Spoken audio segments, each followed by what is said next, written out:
사랑이 많으신 하나님 아버지 감사합니다. 오늘도 우리를 하나님의 말씀 앞으로 불러주시고 부족한 종의 입술을 통하여 에스겔에 대하여 나누게 하시니 감사드립니다. 이 말씀 가운데 담겨있는 하나님의 기쁜 뜻을 깨닫게 하여 주시고 그 뜻대로 살아가게 하여 부더니 애쓰게 도와주시옵소서. 하나님의 말씀을 배울수록 우리가 더욱더 겸손해지기를 소망하며 예수 그리스도 이름으로 기도합니다. 아멘. 네. 에스겔은 어쨌든 하나님께서 이스라엘 백성들, 특히 남유다 예루살렘에게 이제 심판을 선포하시고 그것들이 어떻게 회복되어지는가에 대한 내용이 아주 보편적인 선지서 내용을, 그런 구조를 가지고 있습니다. 어쨌든 하나님께서 어떤 마음으로 심판하셨고 어떤 마음으로 회복하셨는지, 그리고 하나님께서 어떤 사람을 심판하시는지, 구체적으로는 악인들은 악인들의 죄로 말미암아 심판을 당하고 의인들은 그 의로 말미암아 구원을 받는다. 철저하게 그런 내용을, 그런 주제를 담고 있다는 것도 기억하시면 좋겠습니다. 그럼 첫 번째 문제입니다. 옛날에 내가 땡땡을 택하여 야곱 집의 후예를 향하여 내 손을 들어 맹세하고 애굽 땅에서 그들에게 나타나 맹세하여 이르기를 나는 여호와 너의 하나님이라 하였노라. 정답은 이스라엘입니다. 지금 이 구절을 어떻게 읽으시면 되냐면요, 하나님께서 과거를 회상하시는 그런 느낌으로 읽으시면 됩니다. 내가 옛날에 내가 이스라엘을 택하고 야곱 집의 후예를 택하여 그들을 애굽 땅에서 구원해냈고 가나안 땅에 심었는데, 약간 이런 느낌이거든요. 여러분들은 과거를 언제 회상하시나요? 과거보다 지금이 더 행복하면 과거가 생각날까요? 아니, 그렇지 않아요. 지금이 과거가 지금보다 훨씬 좋고 행복했으면 옛날이 좋았는데 하고 회상하죠. 지금 하나님의 마음이 그렇다는 겁니다. 이스라엘 백성들을 사랑하여서 그들을 이끌어냈고 그들과 언약을 맺고 나는 너희의 하나님이라 하였는데, 그렇게 맹세하였는데 지금은 너희들이 그렇지 못했다. 언약을 잊고 맹세를 잊고 여호와를 잊고 사는 너희들 때문에 내가 지금 왕년에 좋았는데 하는 하나님의 그 탄식이 담긴 역사 회상 장면이라는 겁니다. 그럼 여러분에게 질문하겠습니다. 여러분의 현재 신앙은 어떠신가요? 하나님 보시기에 왕년에 보기에 좋았던 신앙이 아니라 지금도 여전히 하나님 보시기에 심히 좋은 은혜 가운데 살아가는 저와 여러분 되기를 소망합니다. 2번 문제. 그 가운데에서 선지자들의 반역함이 우는 땡땡과 음식물을 움킨 같았도다. 정답은 사자입니다. 우는 사자가 음식물을 움킨 같았도다. 이 에스겔 22장을 보면요, 선지자, 제사장, 그리고 고관들, 지위가 높은 사람들이 범죄하는 내용이 쭉 기록되어 있습니다. 그 중에서 문제가 되는 본문은 선지자들에 대해서만 나누고 있지만 이 20장을 쭉 읽어보시면 선지자들은 그 어떤 역할이냐, 하나님께서 진노하고 계시고 하나님께서 진노하고 이제 심판을 계획하실 때 그 하나님의 진노의 메시지를 사람들에게 선포하고 돌아오라 하고 회개를 촉구하는 게 선지자인데, 그 선지자가 제 역할을 하고 있지 않습니다. 또한 제사장은 어떤 사람들이냐, 백성들이 죄를 지으면 백성들의 죄를 가지고, 그러니까 그들이 지은 속죄 제물의 피를 가지고 하나님께 나아가 그들의 죄를 거룩하게 만드는 게 제사장의 역할인데, 오히려 속죄제를 드려야 하는 제사장들이 범죄하고 있는 그런 상황.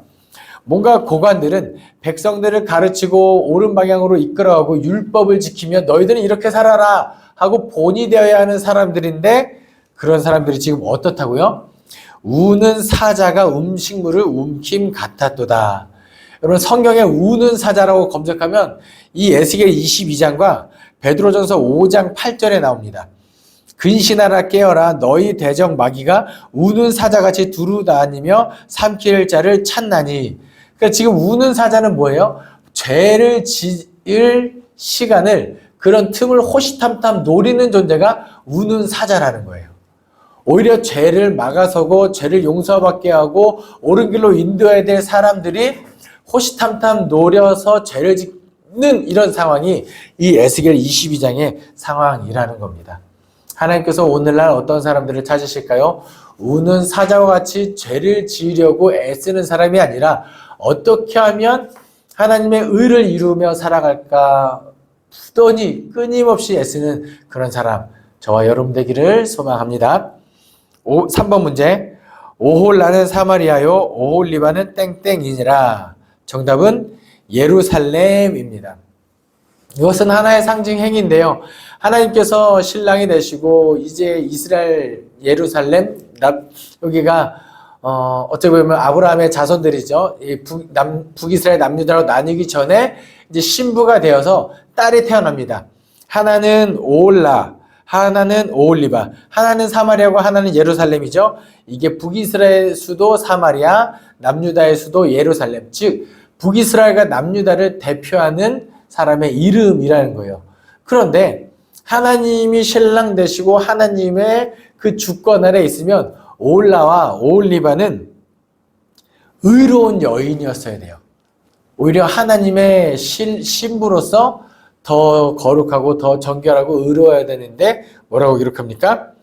두 자매가 모두 행음하였다.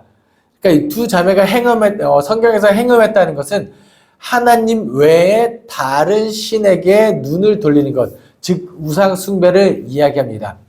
남편이 잘못하면 용서가 되죠. 아내가 잘못하면 사랑으로 덮어줄 수 있죠. 하지만 나 외에 다른 남자, 다른 여자에게 마음을 빼앗기고 몸이 빼앗기면 그것은 도저히 용서할 수 없는 그 상황을 지금 하나님께서 행음하였다 이렇게 표현하고 있는 거예요.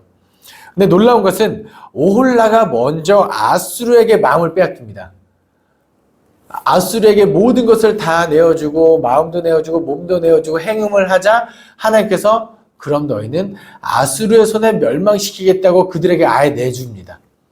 그러면 이 오홀라가 멸망하는 걸 보면 오홀리바는 어떻게 해야 될까요? 이것을 타산지석으로 삼아서 혹시 우리에게도 하나님께서 진노하실까 심판하실까 하나님께 돌이키고 하나님께 나아가야 되는데 그들은 어디에 마음을 빼앗겨요? 갈대아 사람에게, 바벨론 사람에게 마음을 뺏기고 결국은 이 남유다 예루살렘도 오홀리바 역시 바벨론에 의하여 갈대아 사람에 의하여 멸망당한다. 그때 에스겔 23장에 이런 표현이 나와요. 하나님께서 왜 이들을 멸망시켰느냐? 하나님은 질투하시는 하나님이기 때문에 진노하셨다라는 거예요. 질투의 기본적인 전제는 사랑입니다. 사랑이 크면 클수록 진노가 큰 거죠. 질투가 큰 거죠. 하나님께서 그만큼 멸망시키기까지 질투하시는 하나님이셨다면 그만큼 사랑하시는 하나님이요. 언제든지 돌이키면 받아주시는 여지가 있다는 거예요. 의인은 의로 말미암아 그렇게 살아갈 수 있다는 것도 우리가 한 번쯤은 기억하셨으면 좋겠습니다. 4번 문제. 에스겔 25장에서 어느 나라에서 처음으로 심판을 예언하나요? 정답은 암몬입니다. 여러분 25장부터 쭉 이제 암몬을 시작으로 암몬, 모압, 에돔, 블레셋, 두로, 시돈, 애굽을 심판하겠다는 내용이 쭉 기록되어 있습니다. 이게 무슨 의미일까요? 분명히 이스라엘을 멸망시킨 아수르고 남유다를 바벨론시킨 건 바벨론인데 왜 주변의 다른 나라들까지 멸망하는 장면, 심판받는 장면이 기록되어 있을까요? 아수르를 멸망시키겠다, 바벨론을 멸망시키겠다로 구원하겠다는 하나님의 의지도 있지만 그 외에도 주변국들이 힘들게 했던 그 나라조차도 다 하나님께서 심판하시겠다. 물론 그들의 교만으로 말미암아 멸망당하고 심판당하는 거지만 궁극적인 모습으로 보면 이제 이스라엘을 크고 작은 모든 문제를 유발했던 모든 나라를 심판하면서 이스라엘의 완전한 구원을 허락하겠다. 그것을 이야기하고 있는 거죠.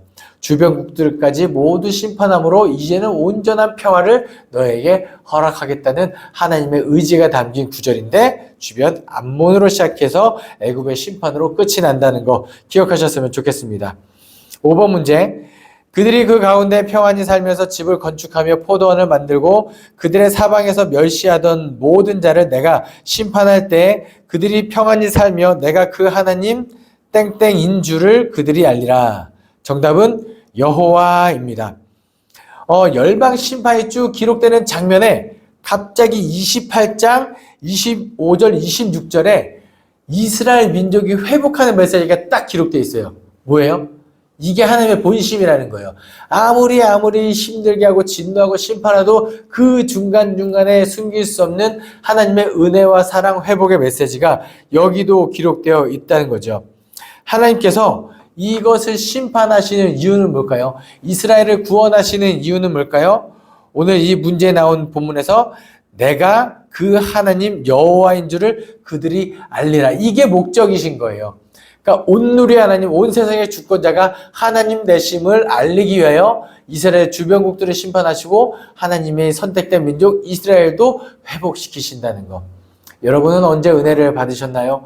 여러분이 왜 은혜를 받았을까요? 하나님께서 여호와이신 줄 여러분으로 하여금 알게 하기 위해서입니다. 우리가 날마다 그것을 기억하며 살아갈 수 있기를 또한 소망합니다.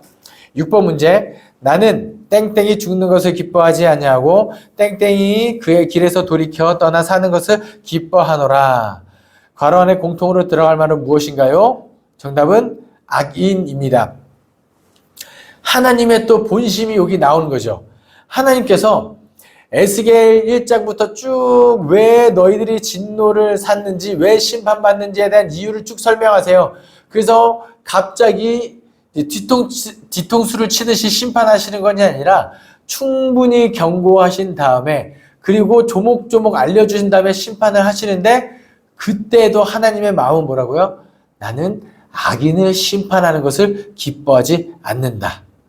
그들이 돌이키는 것을 기뻐한다.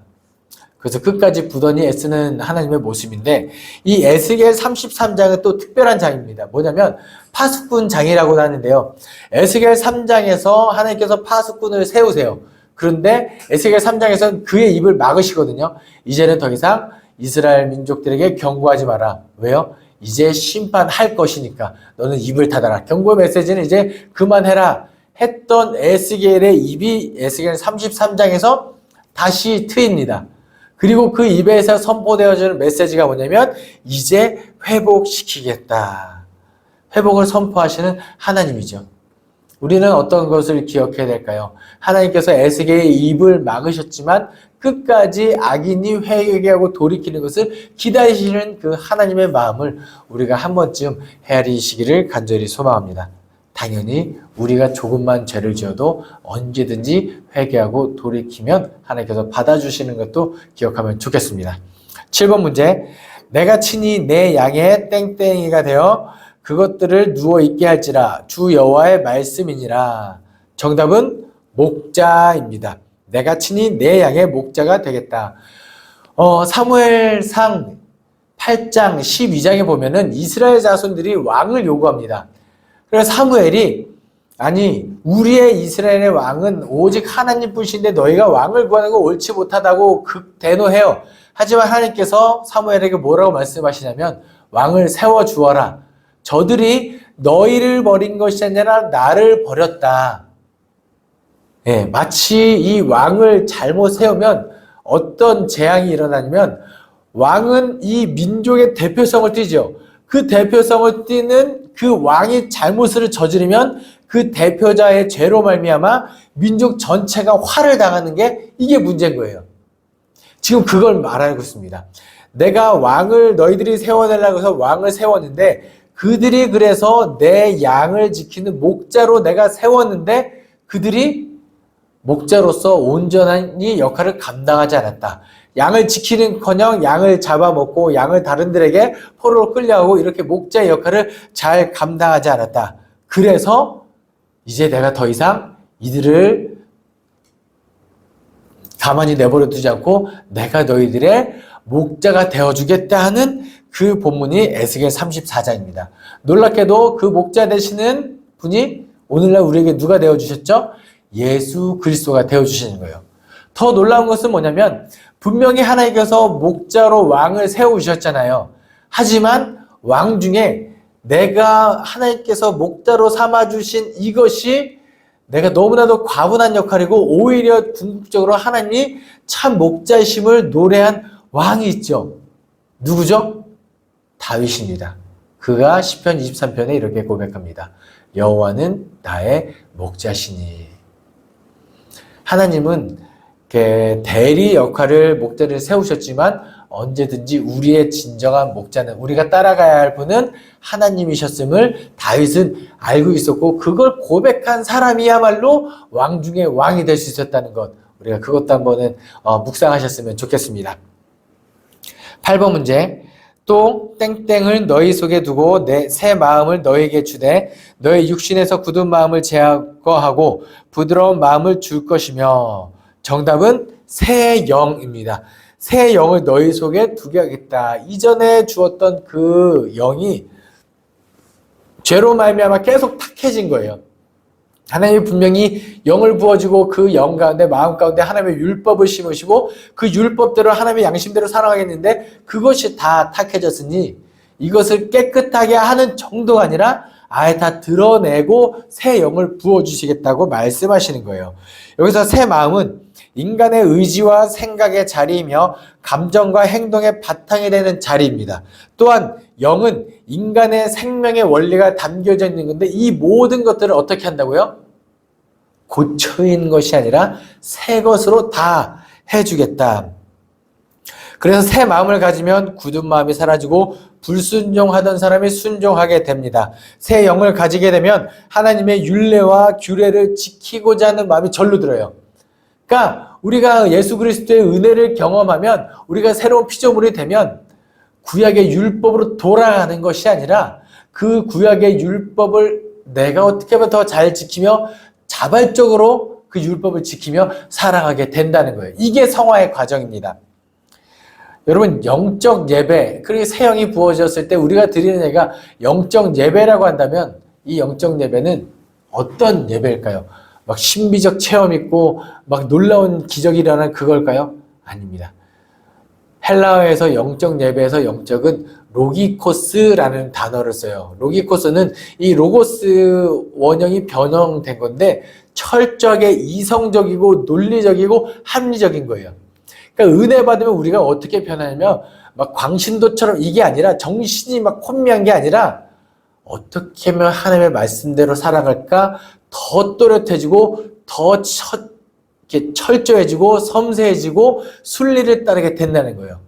인격적으로도 성숙해지고 다른 사람을 더 품을 수 있고 이런 것들이 확장되는 것이 새 영을 가지고 새 마음을 가지고 영적 예배를 드리는 사람이라는 것 이것도 한 번쯤 묵상해 보셨으면 좋겠습니다. 9번 문제 마른 뼈에 힘줄이 생기고 살이 오르며 그 위에 가죽이 덮인 뒤 그 속에 무엇을 불어 넣으셨나요? 정답은 생기입니다. 우리가 잘 아는 거죠. 생기야 사방에서 불어오면 그때 뼈들이 맞춰지고 새살이 돋고 근육이 생기고 피부가 생기고 다시 살아나는 것. 네, 여러분 이 에스겔 37장이 정말 온전한 회복이 나타나는 구절인데 하나님께서 에스겔을 마른 뼈들이 있는 곳으로 가서 에스겔에게 묻습니다. 인자야, 이 뼈들이 능히 살아나겠느냐? 여러분이라면 뭐라고 대답하시겠습니까? 네, 살아납니다. 믿음의 확신을 차서 이야기하면 더 좋을 텐데 에스겔은 뭐라고 이야기하느냐? 주께서 아시나이다. 왜 확신을 차서 말을 못했을까요? 첫 번째는 염치가 없는 거예요. 그냥 당연히 살아납니다 하면은 마치 회개가 없이 그냥 쉽게 살아나는 것처럼 고백될 수도 있기 때문에 염치가 없어서 말을 못하는 거예요. 또 하나는 뭐냐? 이 고백은 주께서 아시나이다 할 때는 에스겔 역시 하나님께서 말씀으로 세상을 창조하신 것처럼 말씀으로 생기를 불어넣고 마른 뼈들이 살아나게 할 능력이 있으신 분이라는 것을 명확히 하는 거예요. 그래서 주께서 하시나이다. 명확하게 알면 확신으로 이어질 수 있습니다. 여러분 그래서 성경 공부를 하셔야 하는 거예요. 우리의 믿음이 왜 자꾸 연약해지고 약해지고 나태해질까요? 잘 몰라서 그래요. 하나님의 말씀을 가까이 하고 알면 알아갈수록 더 하나님이 선명하게 믿어질 수 있다는 것. 우리가 이것도 기억했으면 좋겠습니다. 실제로 하나님께서 태초에 하나님이 천지를 창조하시고 인간의 몸에 코에다가 생기를 부어 넣으신 것처럼 이 창조적 권능을 선포하시고 마른 뼈를 살아나게 하시고 그래서 우리 마음속에 우리 몸 가운데 우리 마음의 중심에 하나님의 성령이 거하신다는 것도 기억하셨으면 좋겠습니다. 10번 문제. 내가 다시는 내 땡땡을 그들에게 가리지 아니하리니 이는 내가 내 영을 이스라엘 족속에게 쏟았음이라. 주 여호와의 말씀이니라. 정답은 얼굴입니다. 여러분 이제 예전에 연애하시면서 싸운 적 있으신가요? 없어요? 그러면은 거짓말일 것이 분명합니다. 뭐냐면 관계가 안 좋아지면 제일 먼저 돌아서는 게 얼굴입니다. 내가 네 얼굴을 다시는 보나 바라면서 얼굴을 돌이키면 시선이 피해지고 눈에서 멀어지면 마음에서 멀어지는 그런 하나님이 에스겔에서 심판을 선포하시면서 동쪽 산을 향하여 동쪽 문으로 나가시고 동쪽 산을 향하여 떠나시는 게 이거예요. 뭐냐면 내가 이제 너희를 보지 않겠다. 얼굴을 돌이키겠다. 계속 쳐다보고 있으면 마음만 아프고 계속해서 속만 썩이니까 내가 차라리 얼굴을 돌이켜서 보지 않는 것이 차라리 낫겠다. 근데 여러분 계속해서 부모의 심정으로 그 악인을 돌이키고 있으면 다시 보고 싶습니다. 혹시나 회개하고 돌아올까봐 한 명이라도 그 중에 의인이 있을까봐 얼굴을 돌이키시는 것이 하나님의 마음이에요. 그것을 이야기하고 있는 거예요. 내가 다시 내 얼굴을 그들에게 가리지 않겠다. 얼굴에 담긴 의미는 바로 축복의 약속입니다. 그래서 민수기 4장 24절에서 26절에 대제사장 축복문에 이렇게 기록되어 있어요. 여호와는 내게 복을 주시고 너를 지키시기를 원하며 여호와는 그 얼굴을 내게 비추사 은혜 베푸시기를 원하며 여호와는 그 얼굴을 내게로 향하여 드사 평강 주시기를 원하노라.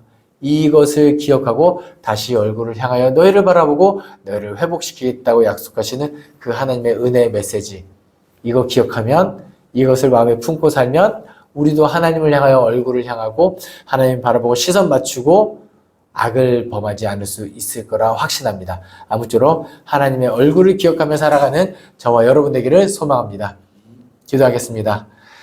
사랑이 많으신 하나님 아버지 감사합니다. 오늘도 에스겔 말씀을 통하여 하나님의 은혜가 깨달아지게 하시니 감사드립니다. 언제나 우리를 바라보기를 원하시는 하나님 앞에 거룩한 삶이 되게 하여 주시고 하나님의 기쁨이 되는 그리스도인 되게 도와주시옵소서. 악은 모양으로 버리게 도와주시고 오만한 자리를 떠나게 하여 주시옵소서. 감사드리며 예수 그리스도 이름으로 기도합니다. 아멘.